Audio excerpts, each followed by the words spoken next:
প্রধানমন্ত্রী হিসেবে দায়িত্ব গ্রহণের পর প্রথমবারের মতো নয়াপল্টনের বিএনপির কেন্দ্রীয় কার্যালয়ে গেছেন প্রধানমন্ত্রী ও বিএনপি চেয়ারম্যান তারেক রহমান।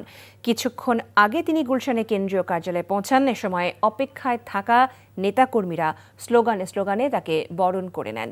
এর আগে তার আগমন ঘিরে সকাল থেকেই প্রস্তুতি নেওয়া হয় দলটির কেন্দ্রীয় কার্যালয়ে। নিরাপত্তা নিশ্চিতে কার্যালয়ের সামনে মোতায়েন করা হয় আইন শৃঙ্খলা বাহিনীর সদস্যদের। কেন্দ্রীয় কার্যালয়ের সামনে দিনভর নেতাকর্মীদের উপস্থিতি আর স্লোগানে মুখর হয়ে ওঠে নয়াপল্টন। কার্যালয়ের প্রধান ফটকে বসানো হয়েছে নিরাপত্তা স্ক্যানার, ব্যারিকেড দিয়ে সংরক্ষিত করা হয়েছে বিএনপি অফিস। কেন্দ্রীয় কার্যালয়ে দাপ্তরিক কাজে অংশ নেওয়ার কথা রয়েছে দলের চেয়ারম্যানের।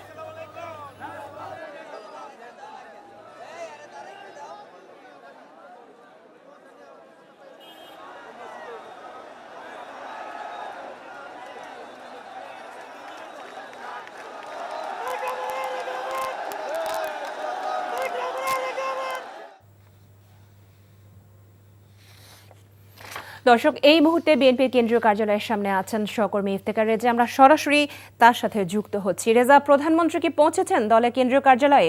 আর এই মুহূর্তে কেন্দ্রীয় কার্যালয়ের আশেপাশের পরিস্থিতি কেমন দেখতে পাচ্ছেন?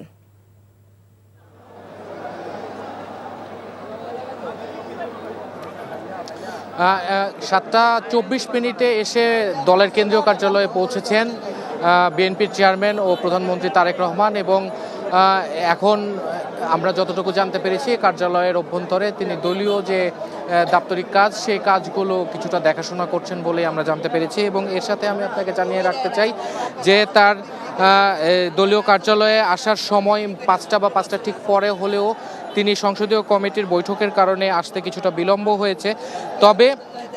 তবে নেতাকর্মী যারা রয়েছেন তারা ঠিক দুপুর 2টা থেকে আসতে শুরু করেন এবং বেশি সংখ্যক যারা নেতাকর্মী রয়েছেন তারা আসেন বেলা 3টা বা দুপুর 3টার দিকেই তারা এখানে এসে উপস্থিত হন। এবং বেলা 3টা থেকে এখন পর্যন্ত তারা প্রধানমন্ত্রী এবং দলীয় চেয়ারম্যান তারেক রহমানের বক্তব্য শোনার জন্য, তাকে এক নজর দেখবার জন্য তারা এখানে অবস্থান করছেন এবং অধীর আগ্রহে বলতে গেলে অপেক্ষা করছেন।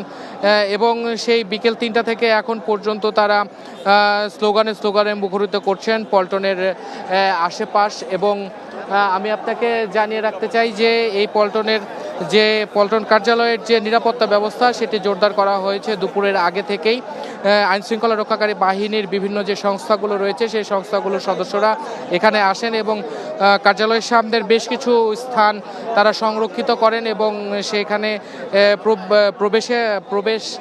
প্রবেশটাও সংরক্ষিত করে ফেলেন। এবং আমি আপনাকে জানিয়ে রাখতে চাই যে নেতাকর্মীদের যে উচ্ছ্বাস, সেই উচ্ছ্বাসটা চোখে পড়বার মতো। এবং প্রথমবারের মতো প্রধানমন্ত্রীর দায়িত্ব গ্রহণ করবার পর তিনি কার্যালয়ে এসেছেন এবং নেতাকর্মীদের যে উচ্ছ্বাস, সেটি প্রধানমন্ত্রীকে মূলত দেখবার জন্যই, তার সাংগঠনিক বক্তব্য শুনবার জন্যই। তো এই ছিল সর্বশেষ।